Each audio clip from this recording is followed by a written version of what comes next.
Today we are going to fix cannot go into manage worlds in The Sims 4. Or manage worlds is not available in this game mode. So first things first, make sure that you do not exit the game without saving the game. Second of all, make sure that you play a specific household when you're trying to access that button, because if you're not loading a game from the start up, if you're not actually playing a household, that button manage worlds won't be available. And lastly, the thing that will ultimately fix Sims 4 cannot go into manage worlds, or the manage worlds button does not exist or is grayed out, is this. We are going to deal with game files, because it boils down to corrupted or broken files inside our games. So if you're using MCC and if you're getting the last exception, we are going to work with that.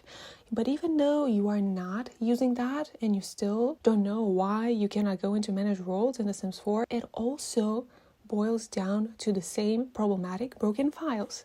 So we are going to completely close the game and we are going to access the documents, electronic arts, The Sims 4 folder. Make sure you only work with this folder because this is the only location that is recognized by the game. And so now, even though you might have deleted your broken mods, uninstalled the game, reinstalled it, we are still going to reset the mods folder to make sure that no problematic file exists in the game anymore. So in order to do that, we are going to give this mods folder another name, and we can do that on both Windows and Mac. Click on the rename button and rename this mods folder into something else.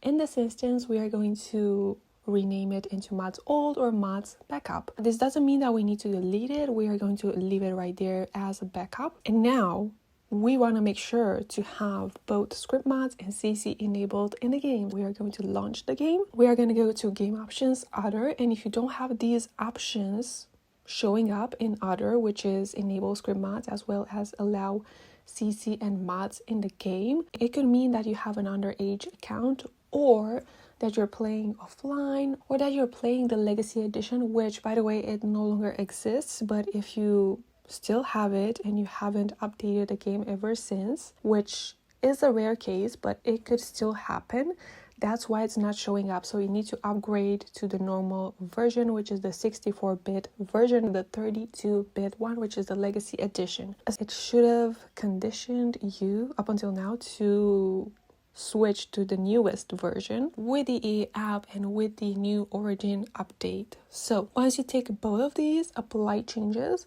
and go back once again into settings and other, make sure those stayed enabled.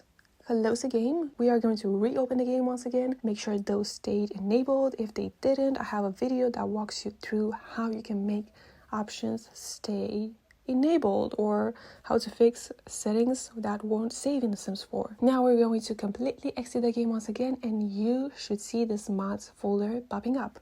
Here's where we want to put all of our new mods, and I'm putting the emphasis on new because we need to re-download them and we need to make sure that those are the latest versions for them. Other versions that are older versions are unacceptable because we no longer want to have issues or problems into the game. So if you're using MCC, WW, UIGs, more columns, you can do that. You can go onto their websites, re-download them, reinstall them, and you should be good to go. From that mods old folder, you can only copy clothes, makeup, accessories, furniture, things that don't add traits or features into the game. So that's how you fix Sims 4 cannot go into manage worlds, and make sure you play a household in order for that button to show up. Make sure you also have the online mode turned on into the game settings, and this should fix this issue. I truly hope this video helped you, and I will see you in my next one. Bye bye.